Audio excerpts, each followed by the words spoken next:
Begini, apakah semua orang yang puasa bisa mendapatkan 4 kemuliaan tadi atau tidak? Ini poinnya. 4 itu kalau digabungkan jadi takwa namanya. Singkatnya, apakah semua orang puasa pasti bertakwa? Ya, tanya-tanyakan Al-Quran. Apa jawaban Allah di Al-Quran? Dijawab langsung di ayat Siyam. Al-Baqarah ayat 183.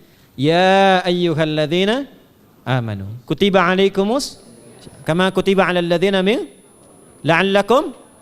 Nah, kalimat tattaqun itu diawali dengan kata la'allakum. La'alla itu namanya harfu taraji.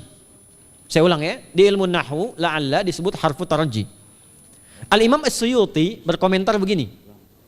Setiap ada satu harapan, keinginan besar yang ingin dicapai, tapi diawali dengan kata la'alla atau la'allakum, ini menunjukkan bahwa harapan itu, alhamdulillah, harapan itu tidak mungkin bisa dicapai kecuali dengan kesungguhan, keseriusan. Jadi ketika Allah menutup kalimat puasa, ayat puasa dengan kata la'allakum, seakan memberi kesan tidak semua orang puasa akan mendapatkan kenaikan takwa dan jaminan 4 kemuliaan tadi kecuali orang yang serius puasanya, orang yang sungguh-sungguh puasanya. Karena itulah untuk menunjukkan kesungguhan itu, bagian terakhir kita, Nabi memberikan 3 amalan utama. Saya akan bacakan dengan cepat 3 amalan utama yang dikuatkan oleh beliau kepada para sahabat sebelum tiba Ramadan dan sampai sekarang menjadi kurikulum Ramadan Nabi. Jadi kalau ibu bapak ingin mengeluarkan kurikulum Ramadan Nabi, nanti bikin agenda saat Ramadan ya, supaya nggak pusing nanti kalau masuk hari pertama apa yang dikerjakan, hari kedua apa yang dikerjakan, subuh apa, siang apa, sore apa. Cuman nanti saya berikan 3 yang pokok ini. Ada 3. 1, meningkatkan sholat. Saya ulang ya, meningkatkan apa?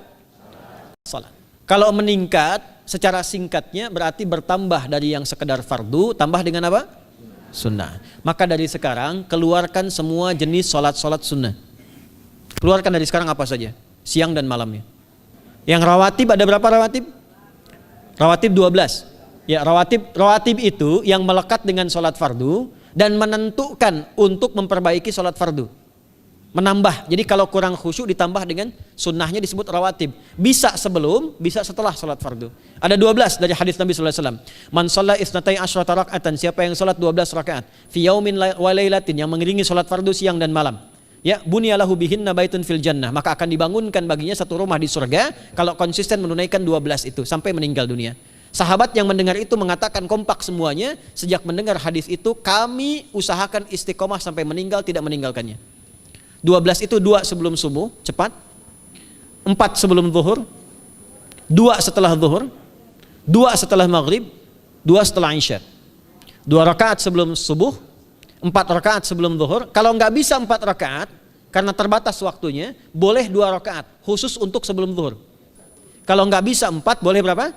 2. Dalilnya hadis Ibnu Umar radhiyallahu taala anhuma. Kata beliau, hafidtu asyra rakaatin, saya hafal 10 rakaat dari Nabi sallallahu alaihi wasallam salat sunnah. Maka menyebutkan sebelum zuhur 2 rakaat. Baik, jadi 12 ya, 2 sebelum subuh, 4 sebelum zuhur, 2 setelah zuhur, 2 setelah maghrib, 2 setelah isya. Ini yang disebut dengan rawatib. Jamak dari kata ratib. Di luar ini mutlak. Mutlak ini ada yang berdampingan dengan salat fardu, ada yang terpisah. Contoh yang berdampingan, 4 rakaat sebelum asar. 4 rakaat ini bukan disebut rawatib, tapi salat mutlak. Cuma waktunya berdampingan dengan salat fardu. Jadi dia nggak memengaruhi sholat fardu, cuma punya keutamaan sendiri.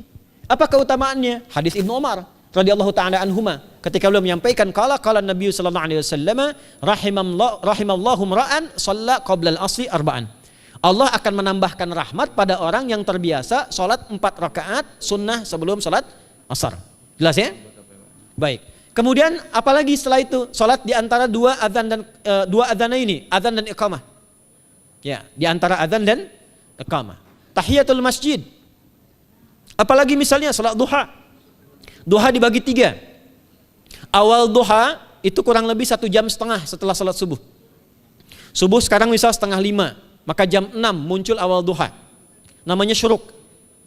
Saya ulang, salat apa namanya? Syuruk itu salat awal duha. Jumlah rakaatnya 2 rakaat. Man shalal ghadata fil jama'ati thumma yaqudu yadhkurullah subhanahu wa ta'ala fa yusalli rak'ataini fakana alaihi ka ajri umratin wa hajjin, ya ka ajri ummatin wa hajjin tamatan. Siapa yang salat subuh 2 rakaat dengan berjamaah, ya, dan umumnya kalau berjamaah bisa ke masjid di masjid. Kalau tak mampu ke masjid, tunaikan di rumahnya. Setelah itu tidak beranjak dulu, dia duduk untuk berzikir kepada Allah. Zikir itu bisa baca Quran. Quran surah 15 ayat 9 itu Quran disebut dengan zikir. Quran surah 54 ayat 17, 22, 32, 40 itu Quran disebut dengan zikir. Bisa baca Quran, bisa berdoa. Doa disebut dengan zikir. Quran surah ke-7 ayat 205. Ya. Bisa dengan apa lagi? Bertafakur, ya, mengaji, ta'lim, itu disebut dengan zikir. Ali Imran ayat 190 191. Alladzina yadhkuruna Allaha qiyaman wa qu'udan wa 'ala junubihim wa yatafakkaruna fi khalqis samawati wal ard, ya, disebut dengan zikir. Bisa bertasbih. Zikir pagi petang, kalimat-kalimat thayyibah, ada itu di Quran surah ke-4 ayat 103. Jadi habis salat subuh zikir dulu. Doa dulu, zikir dulu, belajar dulu, tafsir dulu. Setelah itu muncul syuruk.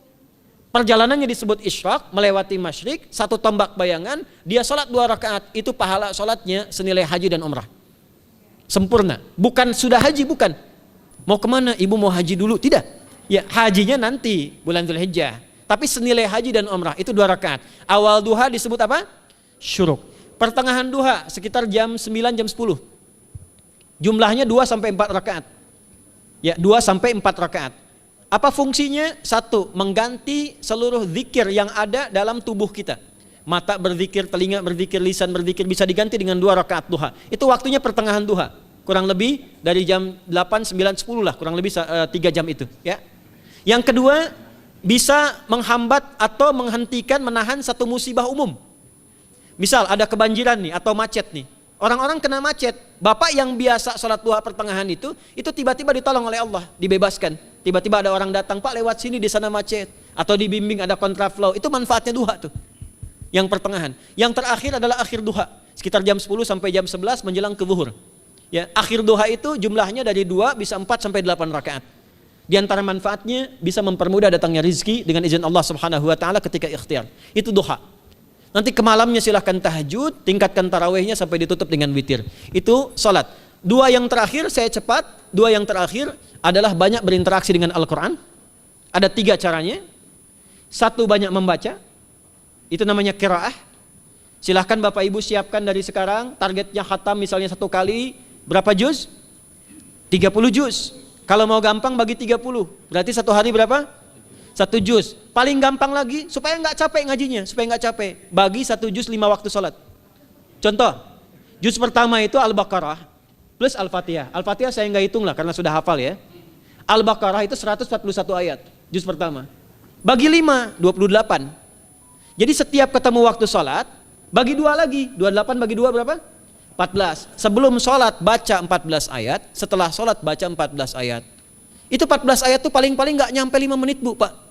Kalau investasi 10 menit setiap waktu sholat, bagi 2 kita baca 14 ayat, itu insya Allah selesai Ramadan khatam Quran.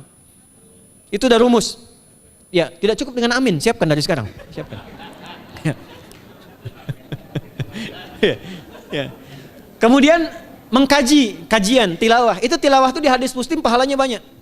Ya, majtama'a qaumun fi baitin min buyutillahi. Ya, kita ngajinya Quran hadis ya, biar ya, lebih kuat dalilnya. Majtama'a qaumun fi baitin min buyutillahi yatsluna kitaballahi wa yatadarasuna fima bainahum. Ya, siapa yang bisa tilawah Quran, ngaji, tafsir, keluarkan misalnya untuk Ramadan 10 hari saya pengen tahu Al-Fatihah. Itu ketika dilakukan punya 4 keutamaan. 1, ghasyiyatuhum rahmah. Selama ngaji rahmat Allah dibentangkan. Kalau pengen doa cepat dikabulkan, kalau istighfar diampuni. Yang kedua, awas ini nazalat alaihimus sakinah, diberikan ketenangan dalam jiwa. Bapak Ibu pengen di rumah tangga nyari sakinah, isi dengan Quran di rumah. Amalan terakhir infak. Ya, hadisnya dari Ibnu Abbas, Ibnu Abbas radhiyallahu taala anhuma, qala, ya, beliau mengatakan kana Nabi sallallahu alaihi wasallam ajwadan nas wa ajwadu ma yakunu fi Ramadan. Adalah Nabi sallallahu alaihi wasallam itu orang yang sangat luar biasa dermawan dan lembut. Dan bertambah dermawan lagi ketika tiba Ramadan. Apa yang dilakukan Nabi? Mensupport sahabat, siapapun yang punya anggaran untuk infak, disiapkan sebelum Ramadan. Jangan berpikir banyak Bu. Yang penting ada anggaran, 30.000 nggak ada masalah. Setiap hari 1.000, tidak harus uang, makanan. Pernah dengar hadis ini nggak? Siapa yang memfasilitasi bukaan orang puasa walaupun dengan sebiji kurma dan sehirup air, maka dia mendapatkan pahala seperti orang puasa itu tanpa dikurangi sedikit pun. Ada? Hadisnya sahih di At-Tirmidzi. Tapi bukan berarti nyari kurma ke Tanah Abang setiap hari satu. Terus minumnya satu sedotan aja ganti-ganti. Ya, maksudnya apa? Yang paling minimal kita bisa keluarkan. Itu pahalanya 700 kali lipat dikali 10. Paling standar. 700 kali itu standar biasa di hari ini. Dalilnya Al-Baqarah ayat 261 yang dibacakan Adinda tadi kita itu. Ramadan kali 10 lagi. Maka dari itu disiapkan dari sekarang untuk infak.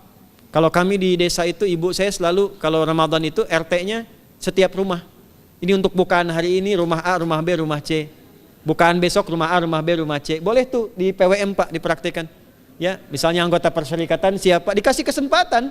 Mungkin nanti yang lain kurmanya, yang ini misalnya jeruknya, yang ini ininya. Setiap ada bukaan ya kirim ke yatimnya, ya kemudian ke pondok-pondok asuhan Muhammadiyah yang tadi disebutkan sekian ribu itu, cari pahala.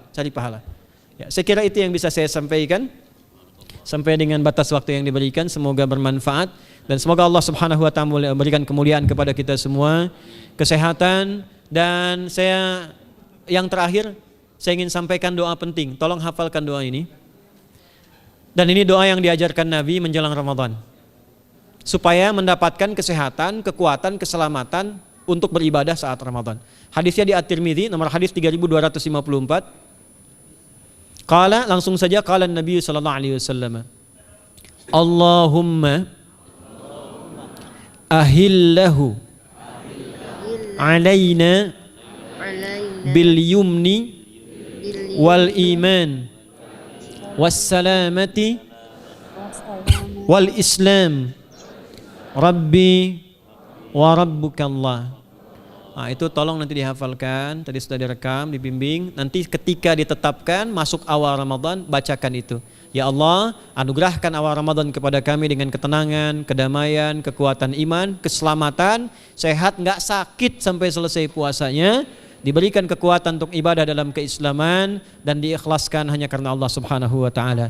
Subhanakallahumma wa bihamdika nasyhadu an la ilaha illa anta nastaghfiruka wa natubu ilaik wa akhiru da'wana anil hamdulillahi rabbil alamin wal 'afu minkum fastabiqul khairat. Assalamualaikum warahmatullahi wabarakatuh.